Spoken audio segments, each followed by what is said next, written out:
Mapagpalang buhay po sa ating lahat, mga ka-worship. Kamusta na po kayo? Well, sa pagkakataong ito, ako po ay mananawagan sa isang butihing pastor na kung tutuusin for about 30 years or sabihin natin 30 taon nang nakakaraan, isa po siya sa kinikilala kong magiting na haligi ng iglesia. At siya po ay walang iba kundi si Brother Eddie Villanueva. Ang mensaheng ito ay nais ko pong ihatid sa kanya sapagkat ang aking pong panawagan sa mga nangyayaring sitwasyon ngayon na kung saan ay nai-involve ang kanyang pangalan at lalong nai-involve ang pangalan ng kanyang anak sa kaliwat ka ng iskandalong nagaganap.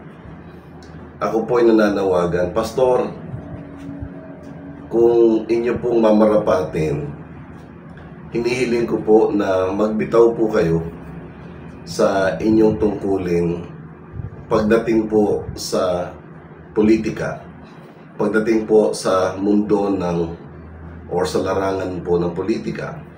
Kayo pong mag-ama, ikaw po bilang kinatawan ng si Back Party List at ang inyo pong anak na isa pong senador sa atin pong kasalukuyang 20th Congress. Ang pananaw ko po kasi dito ay parang hindi nababagay sa isang kagaya po ninyong magiting na pastor na nai-involve po ang inyong pangalan sa iskandalo na dinadaanan natin ngayon. Si Senator Alan Peter Cayetano ay nanawagan po na mag-resign ang lahat sa pulpa sa pagka-presidente, sa vice president, ang mga senador at ang mga kongresista. Ang mangyayari nga lang dyan, pag nagsipag-resign lahat-lahat, magkakaroon po tayo ng political instability. Sino mamamahala kung yan po ay dadaanin natin sa isang snap election? Isa pa, hindi naman ho yan talaga isinasaad ng ating saligang batas. Kaya lang po, para sa akin, bilang isang born-again Christian, bilang isang pastor, nakita ko po kasi kayo nung ako po'y bata pa. Okay, aminin ko po, ako po'y 69, way back 30 years ago. Ang mga panahon po ay 1995. Nakita ko po ang inyong stand bilang isang magiting na lingkod ng Diyos. Ang totoo, isa ho kayong aktivista At ipinaglalaban niyo po yung tama, ipinaglalaban niyo po yung mabuti. At meron po akong JIL love story na ang kwento ay pinasimulan niyo lang ang church sa ilang estudyante niyo lang. At yun po ay hinahangaan ko talaga ng todo. At ang JIL na to ay nangyari lang sa isang eskwelahan, dumami, lumaki, at napaka-phenomenon ng paglago ng Jesus is Lord. At sa puntong ito ay masyado nang malaki ang Jesus is Lord na akin pong hinahangaan. Yun lang sa mga nangyayari ngayon, parang binabatikos na po kayo ng mga tao na naniniwala ako mga ibang relihiyon yan o kung baka hindi natin kapwa born again at kayo po ay kumbaga isang pinapapak po kayo ng todo ng batikos na ito.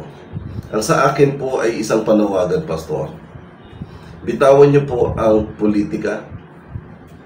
Mag-concentrate na lang po kayo sa spiritual. In other words, yung pagkakaiba po kasi yung political sa spiritual. Bitawan niyo po yung political, Pastor. Ituon niyo na lang po ang inyong buhay, ang inyong paglilingkod sa gawain ng Panginoon. Yung pag-aakala po na nakakapaglingkod kayo sa bayan, sa ngayon po, hindi ho kayo tinitignan ng mga tao sa ganyan. Nanggigigil po sila, nagagalit, pati po ang pangalan ng Panginoon nakakalagkad nababasa. Tapos, tinatawag na ang JIL ay Joel is Lord. Okay? Yung mga nakikita ko po sa social media ay mga banal na aso daw, mga santong kabayo. Para sa akin po, nasasaktan po ako kasi hindi kayo ganun Alam ko po hindi kayo ganun. At para po maiwasan ang bagay na ito, para ma-maintain po ang integrity bilang isang totoong lingkod ng Diyos, mag-resign po kayo. Mag-resign. Ang akusasyon po sa inyo, napakadami. Kesyo nagtayo daw po kayo ng isang party list na SIBAC or Citizens Brigade Against Corruption. Pero ni minsan daw, wala naman talaga kayong nasibak. Tapos kapansin-pansin, di umano ang inyong pananahimik sa issue na ito na kung saan kaliwat kanan at napakaraming mga involved na tao na involved sa corruption pero hindi ho ninyo ito pinapalagan. Niwala daw ho kayo doon sa mga tinatawag na committee hearing. At nung maririnig ko po mga bagay dito, hindi na ako makapanahimik, Pastor. Ang sa akin po ay, ang akusasyon na ito, nahihirapan po akong ipagtanggol. Natural, ipagtatanggol ko po kayo sapagkat parehas po tayo na born again Christian. In fact, pareho po tayo naglilingkod sa Panginoon. Nagkataon lang na ang church po ninyo ay sadyang napakalaki kumpara sa hinahawakan ko. Marahil po, Pastor, may mga kapwa ka dyan na mga elders na gusto kang kausapin. Kaya lang natatakot lang dahil siyempre, ikaw ay si Brother Eddie Villanueva Okay? At baka hindi ka nila masaling sa mga bagay na kung ano ang decision mo ay yun dapat ang masunod.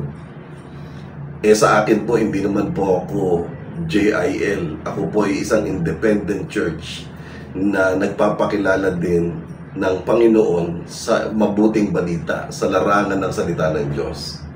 Kaya ang panawagang ito na ginagamit ko po itong aking YouTube channel ay isang magiting na hakbang, Pastor, na pag ito po ay ginawa ninyo, hihimukin nyo din po ang inyong anak na bumitaw sa pagkasenador, sapagkat ang pag-resign po ay hindi pagkatalo Ang pag-resign po ay isang hakbang na pagpapatunay na meron kayong dangal na iniingatan na hindi nila pwedeng yurakan kasi matino ang inyong pagkatao. At yun po ang akin, Pastor. Nananawagan po ako sa inyo. Kayo po muna ang aking inuuna na bumitaw po kayo sa inyong posisyon bilang representative ng inyong party list, ang SIBAC party list. At pagkatapos po ay kausapin po ninyo ang inyong anak. Sabihin mo, anak, nag-resign ako bilang representative ng SIBAC party list.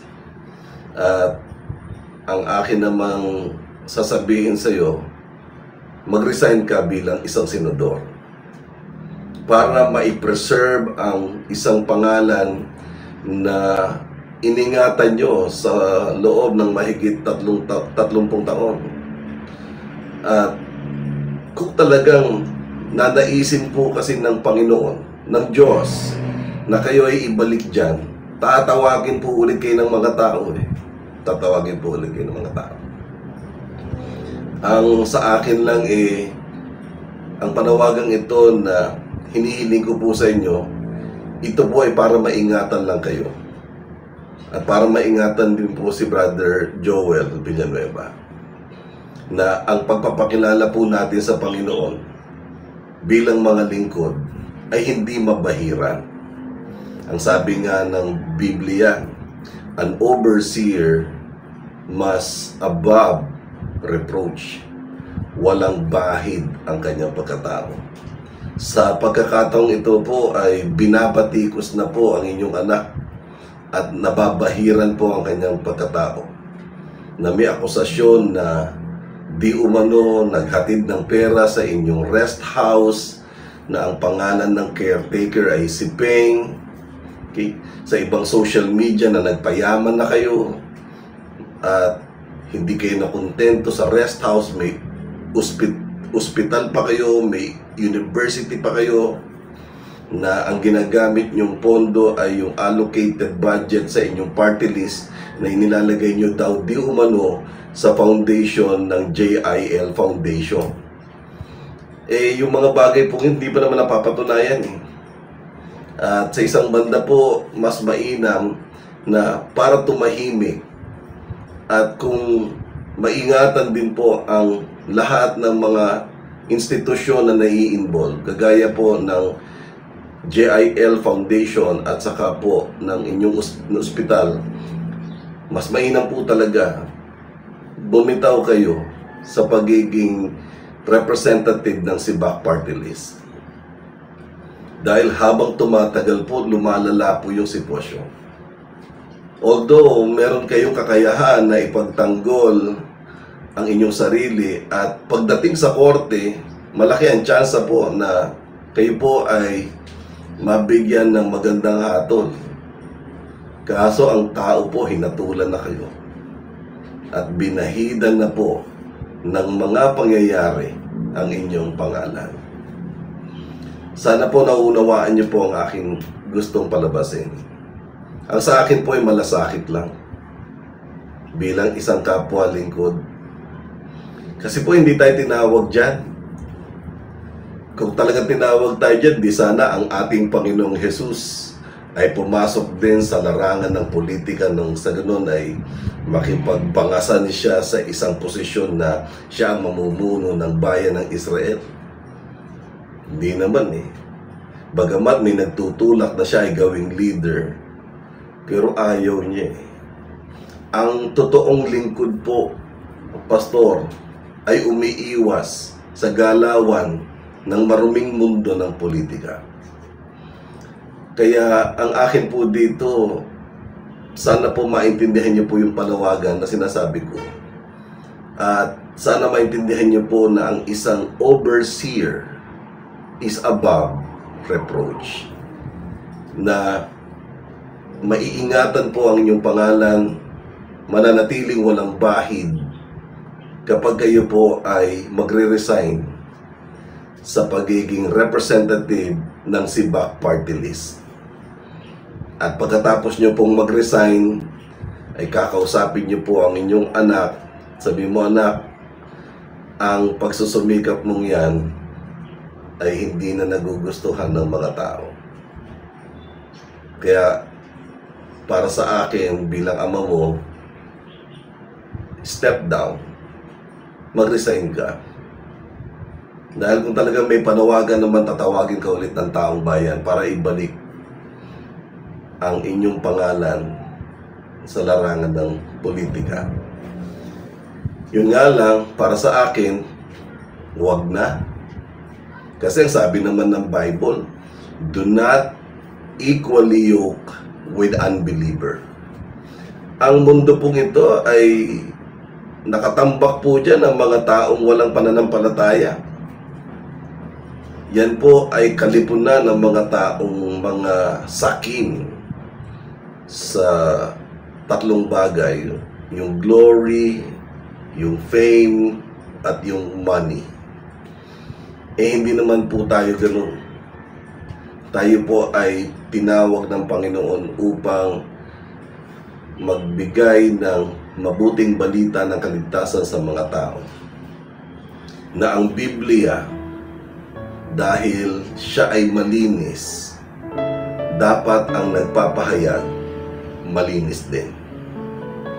Na ang Biblia, dahil siya ay marangal, kaya dapat ang nagpapahayag marangal din.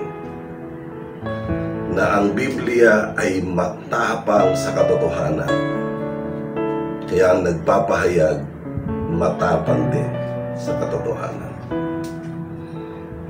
Na ang Biblia at ang nagpapahayag ay iisa. So, Yun lamang po, Pastor. Sana po naunawaan niyo ang aking panawagan.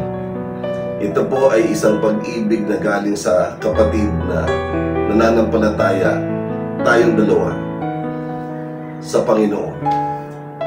At ang nais ko po ay maingatan lang at hindi makaladkad ang pangalan ng Diyos sa mga bagay na ito na nangyayari sa kasalukuyan. Ngayon lang po ito nangyari. Sa dami ng presidenteng nagsidaanan, ang talamak na korupsyon po ay naganap lang nitong nagdaang dalawang presidente, kay Duterte at saka dito kay Marcos. At hayaan nyo na lang na masira ang mga pangalan nila. Ang akin po, huwag kayong madamay. At tugunan nyo po yung panawagan ng Panginoon na kayo po ay isang lingkod ng Diyos, man of God, with dignity and integrity. Sana makarating po sa inyo ang mensaheng ito. At nais ko pong ipaalam sa inyo na binaback-upan ko po kayo sa aking panalangin. At ang hangad ko po ay ang inyong kalagayan na kayo po'y mapabuti. Maraming salamat po sa pagkakataon na iuukol nyo para mapakinggan ang mensaheng ito galing po sa isang munting lingkod ng Diyos. At sapat na sa akin yun para kayo po ay mabigyan ko ng isang paalala. Maraming salamat. At maraming salamat din po mga ka-worship.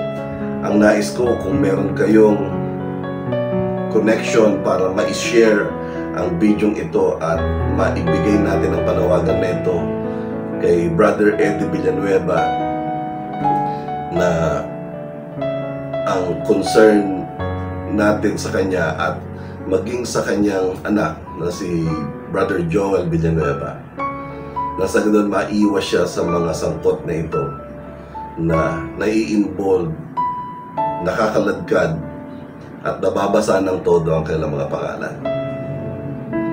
Kaya sa mga oras na ito, maraming salamat po mga ka-worship.